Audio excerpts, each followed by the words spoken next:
and what the facilitator has said. I just wanted to ponder on this and the faith we are talking about, the Christian faith, the Muslim faith. Who are those behind it? Who started it? How many are they in numbered? Number is very important, but how many are they? There are men that start this faith we are talking about. And then there was no phone, no social media. How did they propagate the gospel? How did they go about it? Let's ponder on this. Sometimes it's not about the number, it's all about ourselves, how we go about it. Thank you. And also thank you, the participants, for the very effective participation. Actually, the next,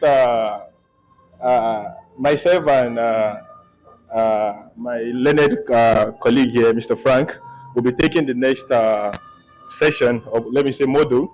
But I was ruminating as the first presentation was going on, and I would like, with your permission, I would like us to a little bit modify the content of our presentation, and I would like to engage us with a number of questions. Do we all agree that religion is a form of identity? Do we all agree that religion is a form of identity? If religion is just one form of identity, do we also agree that we have other form of identities, be it cultural, be it ethnic, be it race, and so on? But behind all these identities, what do we have? What is central to all these identities? You said humanity. So it means that in order to achieve the desired goal of having a just and peaceful society, I think what we need to do is to prioritize and honor our humanity, our human dignity. And this leads me to another question. How do we honor human dignity? There are no right or wrong answers, so please feel free to. How do we honor humanity, our human dignity? Yes, food is on its way. Thank you. So my brother said we need to have mutual respect. Is one of the ways of honoring human dignity. Yes, just stand up and talk, please. Yes, we also need to respect our diversity. Yes. What other ways can we honor human dignity? Do we give each other one another benefit of doubt? If somebody is just frowning here and you just feel like, oh, he's not happy to be here, it might be that my brother has not eaten since yesterday. So we need to give the person the benefit of the doubt. But oftentimes, why we have issues is because we oftentimes assume, we jump into assumptions, and and with that we act wrongly, and which is why we need to avoid assumptions and suspicions. And how do we do that in this kind of a diverse society? Is by dialoguing, which is why dialogue is very important to our existence as human beings, not as Muslims or Christians. Even in Nigeria, we are overjoyous. If you go to places like India, they have hundreds of religions. So if in Nigeria, you have only Islam and Christianity and you're having issues, so what do you expect in this place where they have hundreds of religions? Even in the Hindu religion, you have more than 50 different varieties. So what should they do? If in Nigeria we are killing ourselves just because I'm Muslim, I'm Christian, or mine is superior to yours is inferior to mine. So we need to dialogue with ourselves. But oftentimes people also mistake dialogue to be a solution. No, dialogue is not a solution. It's not a means to an end. Dialogue is both a means and an end. Because you don't use dialogue to resolve conflicts. You use dialogue to either prevent or transform a conflict habituated system. When you already have conflict and there is violence, you don't say, oh, let's now look at the scriptures. What did Islam say? What did Christianity say? No. At that point, you can only mediate. You look for a third party. But we do dialogue as we are doing here to be able to build a relationship, a mutual one, the one that values the human dignity and the humanity which is central to our existence. So, I want to ask also a question which will lead me straight into our presentation. How did our various religions spread? Because this is one of the misconceptions that the author of the book we're using called double standards. Uh, uh, how did our religion spread? Do we have suggestions? You said? No, if your religion started from Nigeria, then fine. So how did our religion spread?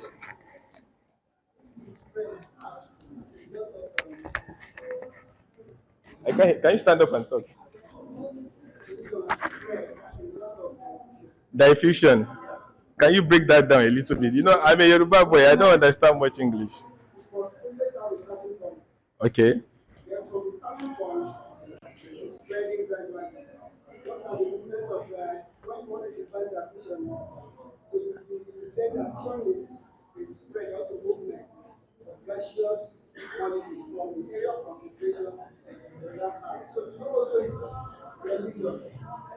So maybe let me help us further by reframing the. So, no, I don't want to take you on the scientific. Okay, brother, please. That you should choose who you will serve. Choose is a choice. So the scripture made it clear that you serving God as a Christian is a choice. And out of your personal conviction and your belief. So Christianity spread through personal conviction and belief. I'd like to leave it at this. Thank you.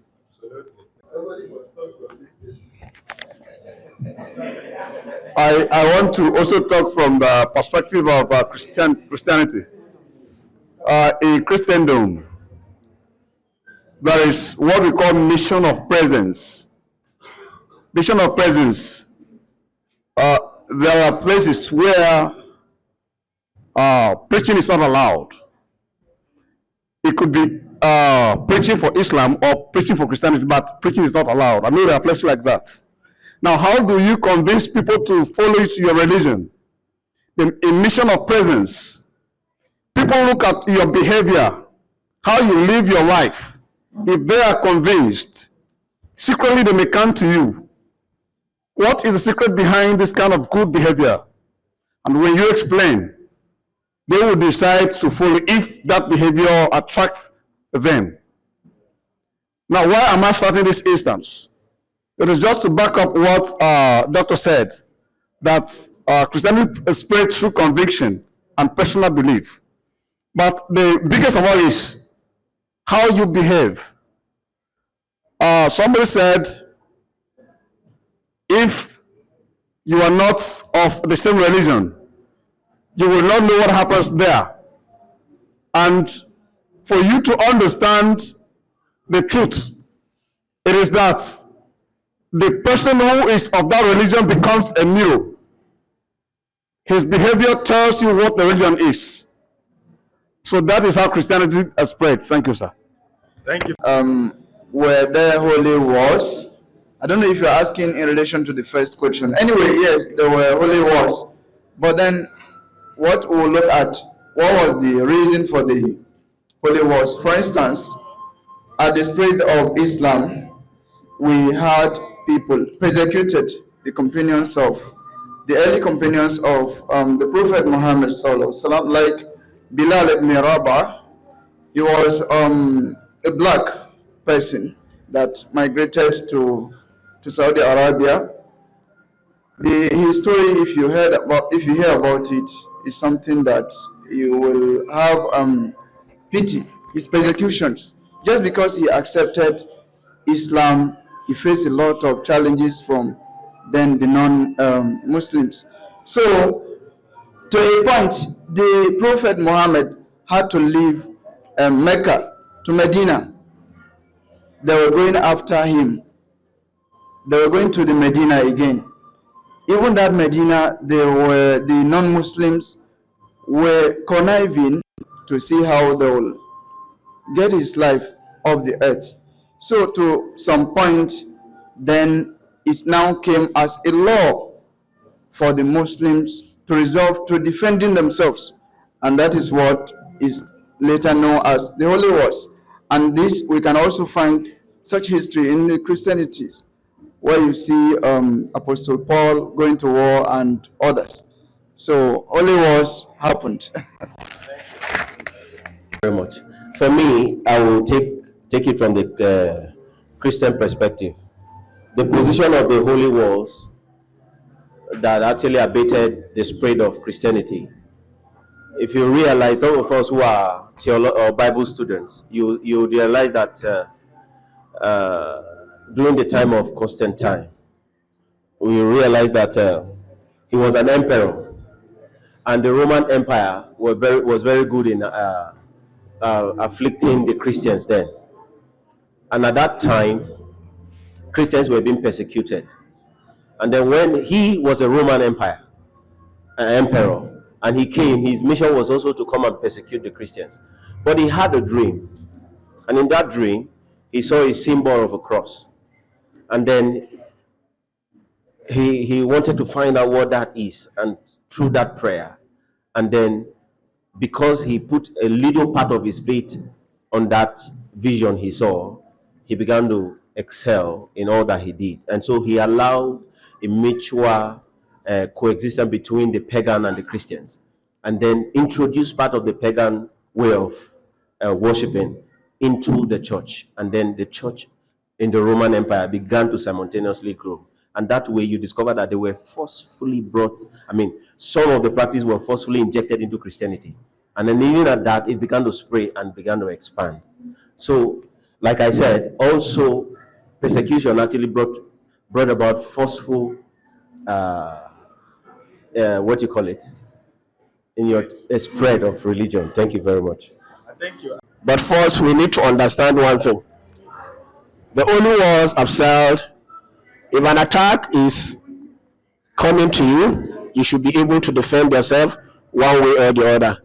To the means to which you can prevent yourself from that such attack. That's number one.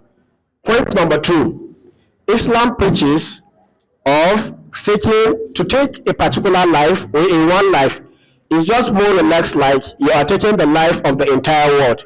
So, however, they didn't encourage one's life to be taken for granted. However, if you are taking a life, you should know that that life you are taking it in order to prevent your own attack. Maybe you are not the one who involved that. It is an attack that is coming to you, and then you are there to serve as a defender to yourself. And that is the only word I felt like the Islam has preaches in that regard. Holy wars were fought to protect and preserve human dignity. Were holy wars fought to protect or preserve, holy, Holy, to preserve human dignity. Since we said, you remember in the beginning of our conversation, we said behind all identities is the human dignity. And we need to protect these human dignities. So we now affirm that holy wars or crusades, were fought to preserve and or protect human dignity. Yes. So with this, I want to hand over the mic to Emeritus Professor Frank Oche. Thank you, Mr. Akande. Thank you for that wonderful moderation. I want to appreciate you. You did a good job. Please, can we just put a hand of applause for him, please? Yes, no, we're good. Yeah, good. Yeah, thank you. I just want to, I'm still standing on existing protocol. They are doing it based on what they are going to gain from their listeners. My followers, how can I catch my followers? What can I gain from them? When I put this to them, they will believe on me. When I ask them to donate so, they are going to donate. When they came to policy, politician will look for me. He say I have no followers. Then for that reason, I will gain so amount. I will be able. I will be like a celebrity that they must look for me if they want to gain that what they want. So I think it's business, kawai. Religion is not an institution, it's not an organization, and also it's not an individual. The religion, the faith, is the one that you have inside your heart, in my heart, and also other people. It's not a government. This is what we are having problems, where we are having problems. Religion is something that has started since it's a belief and other things. So we can't say religion is a game, is this, is that, is politics. All of them, they have their religions. The politicians, the leaders, as well as other followers. But we have other leaders that we are taking everything from them, we are taking command and other things. So they are just religious leaders, they are not the religion. So if you want to correct our religion, we need to understand ourselves. Religion is coming from us. If you believe in your religion and you follow that religion, go into research, find out what is about your religion, and also do not allow others to control you and tell you what to do. We are no more kids. We know what to do, and we know we have funds and other things to go into research, books and other things. So if we want to correct things regarding religion, maybe we need to start with ourselves. Let's start and let's understand what is that religion. It's an antenna that draws possibility to humanity. I want to say this from Christian perspective. It is a sign of end time, because the Bible says in the end there shall be perilous time. Nations will rise against nation. It is because the foundation was faulty. So the people that were there have nothing to do. So the crisis was projecting from one generation to the other, irrespective of the peace that is being preached now and there. And then to add to it, somebody talk about incitement. There are some people who are positioned with their gift and resources to incite injustice and crisis. So no matter how projected the voice of the peace is, there's always a dislocation of manifestation. Poverty is that this is the issue of farmers and leaders. Most things that used to cause that is poverty. Why the reason why and this issue of banditry? The reason why I say that you see somebody that doesn't have money, you don't have anything, and somebody that has money, but you want to get more money, you just go and use some books just to give them some reports to go and attack somebody that maybe is his friends, because you know he have money, just tell them to go and they will feel like they are informed. And the reason why I say ignorance here is that because every religion will believe it is peace. Because when you see somebody will just come and slap you, instead of you just to be patient, according to your religion, yes. Instead of you to be patient, because I think it's in Matthew where Jesus said that when Moses said that I did not come to destroy, I did not come to cancel the law of Moses, but rather he come to fulfill. He said that in Moses said that whoever remove hand of someone and his hand also should be removed. If it's teeth for teeth, eye for eye. Then he said that when somebody slap you, give you slap, you have to turn your side to give him to slap you. I think if I'm not together, also I'm very sorry. Forward, you've not done anything. I just want to practicalize the slapping. Whether if I slap you, you will call this other chick to me. That's what I want to try. That is what in Islam. That is what in Islam. And but you see somebody because maybe this one is my brother, you just take action in his hand, and which is not the teaching, because he is ignorant don't know what he is. That's why he goes to the actual resistance. I was born to meet violence. Because even right from the beginning, we noticed that a brother killed a brother. Now, my conclusion is that the reason why they receive violence is because people, if I talk as a Christian, the person who go into violence is not genuinely born again. Now, why I say this is that if you are obedient to your faith, if you are obedient to your belief, you have to follow, if you follow the rules and regulations of your religion, there is no fight. There is no violence. Because even in marriage, there is violence. Even brothers and sisters fight. A lot of things happen. But if we are genuinely born again, I don't know how to put it in Islam. If you are genuinely following your prophet or your religion, if you are genuinely born again and you are converted, the peace of God will rest in you. And anywhere to go, automatically peace will reign. On a very simple term, the reason why there's violence, despite the teachings of the religions, is because of disobedience. Yes, people are disobedient to the teachings in our different religions. But the reason for that disobedience was actually what somebody already said. Based on the Christian religion and our belief, it is written that a time will come that those things will naturally come to play. Yes, despite whatever you teach, that spirit of disobedience will grow, because that's what is said about it. So perilous times shall come. If you go down, the Bible itemizes that people will become lovers of themselves than the love of peace.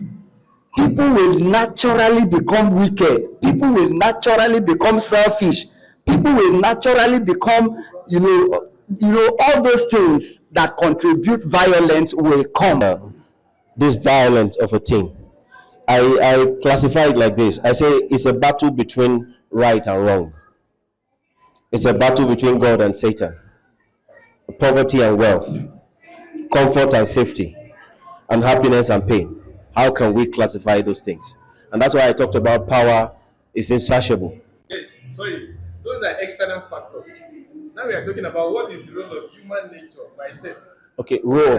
Muslim, forget Nigeria, forget But those are human nature. That's what I just itemized. When we talk about your quest to be happy in life, you wouldn't want anything to come between your happiness, so you will do everything to fight it. I don't know if I am on point. Okay, let me be constructive. Okay. In our respective houses, various houses. We react to violence differently. People are different. Humans are different. I remember when Umar bin Khattab, before he became Muslim, he went on a trading stuff. So one of his friends, he was not also a Muslim, then he triggered his anger, but then he was like, if religion doesn't talk about this, what about our human nature? So your own human nature should speak for you, not just religion. Religion is not all about religion. It's also about yourself. Thank you. Like to two factors. There is nature and there is nurture. Some persons are naturally, they have that anger in them. That's in terms of nature. But when it comes to talks about nurture, it depends on the environmental factors that surrounding you. Maybe the kinds of people that you're surrounded with. Some people you learn from other people. Some people influence you to be who you are. While maybe you're with people that always makes you angry, even if you're that naturally, you're not the type of person that gets angry easily. If you live with such people, they might influence you to be who you're not. So that, will you all agree that violence is a culture? That violence is a culture. Do we agree? You don't agree that violence is a culture. Okay, why? What is your reason? No, talk. Buy into the idea of my sister here and to portray the fact is that everybody is born violent. Everybody is born violent. And that is the reason why nobody teaches a child to be violent. A child at early stage learns to bite, to pinch, to tear, to destroy. That is to tell you that they came with that attitude. It is even the way we bring them up. Culture reduces violence. It is the culture, way of life of people that reduces violence. Otherwise, everybody came with that. We all agree that violence is not culture, and that even culture reduces violence. But we all agree that in most cases in Africa and even Nigeria, when our children makes mistake, we react to them violently. It's either I will slap you, or if you don't get out of my sight, or you don't do this. What are you teaching them? I said majority. And see, forget say with the moku go broken. Forget say with the BBC. In most case scenario, that's what it is. So we are not saying we are teaching them good culture. We are not, you are reacting to them violently. Indirectly, what you are teaching them is whenever anybody makes mistake, you have to react in that manner. So, and that is the essence of the questions I've been asking, so that we can understand all these concepts. Because most cases, we'll be preaching something and we see that this thing is not working. Because we are preaching something else, and what we are acting, our action is depicting another thing. So, culture, you say, is a way of life. Is how you bring people up, and it's being passed from generation. You might find it interesting that even these our parents that react to us that way, that is the way their own parents too reacted to them. And these children, when they grow up, they will see it as that's the normal way. You know, on Wednesday I facilitated a session of peace building, and when I was going, I was driving, and one taxi driver just, you know, this is the way they drive in Abuja, and I said, look at this useless man. And the person I gave a lift to was one of the participants from the. And I said, Mr. Facilitator, you just thought of peace building, and look at you, have been violent on the road. So these things happen in our subconsciousness. They are not things we do intentionally. Oh, I want to be violent. No. And this is, if you analyze properly some of these conflict and violence scenarios that we have, you will see that at the end of the day, it's something that is not worth it that caused it. Why? Because of the way we react to one another. So to me, and if you want to agree with me, that based on this explanation that violence is the culture, and the same way peace is also a culture. So this now brings us to what is peace. Please, I would like to have our rap attention. Today, we are here in order to do what? To reduce interreligious tension and promote social cohesion in Nigeria. And we can only do that if we decide to work in peace. Before we can achieve any peaceful society, we must first of all know what causes conflict in a society. Conflict is an inevitable part of human existence. Most times we see ourselves in war with one another, even in war with ourselves, because of decisions we take and the ones out of compulsion we do not take. So that is a way of fighting within yourself. Most times you have our parent telling us to study one course or the other, and we decide to do otherwise. It's a form of conflict that we have inside of us. So in human existence, conflict is part of what makes us who we are. But our ability to suppress that tension within us makes us what? Peaceful. Conflict affects individuals, conflict affects families, conflict affects communities, religious and social groups, as well as institutions and nations. Today we are having conflict in some parts of the country because of one dissatisfaction or the other. Today we are having in the southeast the Biafra people agitating. In the middle belt, we are having more of the farmers and the elder crashes. And in the north, we are having the insurgency of the Boko Haram. And we all agree that our religion or our way of life does not allow this menace to happen. What way can we avert most of these conflicts we experience? Conflict can be managed in ways that will reduce bad consequences, which may include loss of life, economic losses, human suffering, insecurity. In the quest for peace in human society, we have resulted in so many preventive ways and ways of managing conflict. Most of these ways are either we invite mediators, we call them third parties individuals, just like the war we're having between Ukraine and Russia. We all agree is because of what internal disputes that has resulted to this long-age war that we are experiencing now in our world today. Now, the world is in dire need of people who can be mediators or who can best bring peace in our world today. And that is why you and I are in this world today. Whatever we are going to be doing today, we must all agree with me to ensure that wherever we find ourselves, we can peacefully cohabit.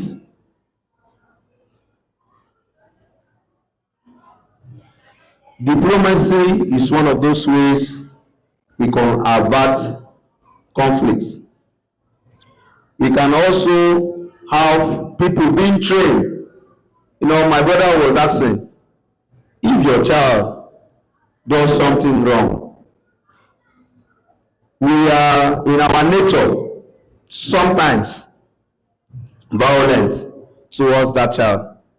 We are sometimes not thinking, how will this child react if he was in the same situation I'm in now?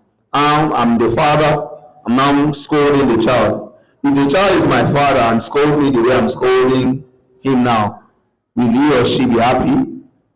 So we must ensure that in our way of mediating, in our diplomatic ties of ensuring that we have a peaceful community, we must first of all ensure that we place ourselves in the condition of those people we are trying to mediate. If you as a mediator are coming into this room and then you're saying, I am my brother, and they're fighting, your first point of call is to ensure that I'm in peace with you, you that is coming to be a mediator. You first of all establish that peaceful atmosphere that I can trust you enough for you to mediate between me and my brother Akande. It is by that way you can do what? Be able to find out what exactly was the problem that led to this conflict. Many countries, even our communities, are in dire need of persons with basic skills and knowledge that can help prevent and manage incidents that leads to conflicts and disorder. But we are today in this world as one entity, knowing fully well that our religion, our way of life does not do what? Encourage conflict. The world's populations of youth is on the increase every year. You agree with me that we are having over 1.2 billion youths aged 15 to 24 in the world today, and it's amounting to more than 18% of the world's population. And then we have a projection in the year 2025 we'll be having 72 million youths added to what we already have. So it's a big call on us as religious leaders, as academians, as youth leaders, as advocates of peace, to ensure we step down whatever will unite us than divide us. As during the last election, we could see what the political class tried to do with us. They went out to do what we will call divide and rule syndrome. They know if the youth will come together, they will have their voice heard clear and loud. But they decided to come through various means of religion, tribe, ethnicity. As participants in this workshop today, and as builders, I want to urge each and every one of us, please, if you agree with me that our religion does not encourage violence, that our religion does not encourage conflicts, we should as well, wherever we find one, try to do what? Mediate. Try to do what? Be that peace builder in that environment that is lacking one. You also agree with me that the conflicts we are talking about does not have a name, does not have a face. It comes in different disguise in different communities. The third one is safety. People should feel safe with us. I think every human being deserves that. People have the right to feel safe when they are with you, either physically or psychologically. Physically, that you will not inflict any harm or injury upon them, and psychologically, that you will not humiliate them. You know, some form of humiliation. When somebody talks, there are people, when they talk to you, you just feel like you just commit suicide in mind.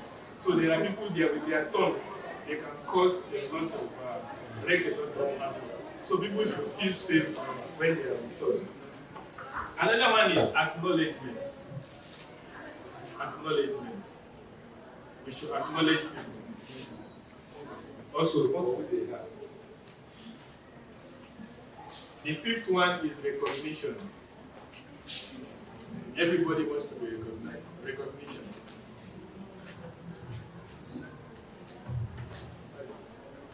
The sixth one is fairness. We should treat others the way we want them to treat us, the way we want to be treated. So whenever you want to say something or do something to another person, just have that 1 minute, 1 second thought that, oh, will I be happy if such is being said or done to me? And that will help us a lot in honoring the dignity of human beings. Number 7 is the benefit of the doubt. You know, oftentimes we try to put ourselves in people's head. When somebody says something or do something, you're like, oh, it must be dumb to say to have said that. It must be this. We try, when we are not actually in their shoe. So this talks about actually the issue of empathy. You need to put yourself in people's shoes to be able to maybe feel or think or reason the way they do. So it's not everybody that talks to you in a certain manner or that does something to you that is trying to violate you or attack you or enjoy you. You know, some people are just doing things maybe out of ignorance or any other factor that's not. So we need to give people benefits. The other one is understanding. We need to believe. We need to make people believe that what they think matters. Nobody knows it all. When anybody gives an idea or contributes an idea, we need to make them believe that yes, their own idea also matters. Because nobody knows it all. Number 9 is self-control. It's independence. Sorry. Independence. People should be made to feel that they have control over their life. Not that you Lord, you have to be like this, you have to be like that. No, you don't do this. No. People should have total control of their own life. And the last is accountability. Accountability. And accountability is taking responsibility for whatever we do. You know, we are all humans, we make mistakes. When you make mistakes, even if you violate another person, you can always say, oh, I'm so sorry for doing this to you.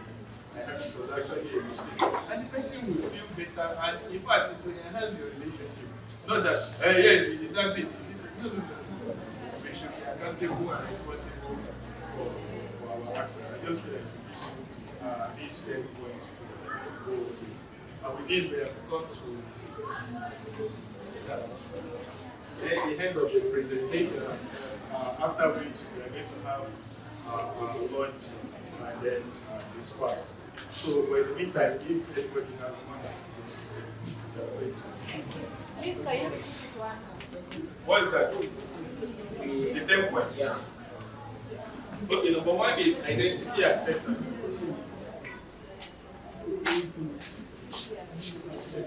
Number two is inclusion.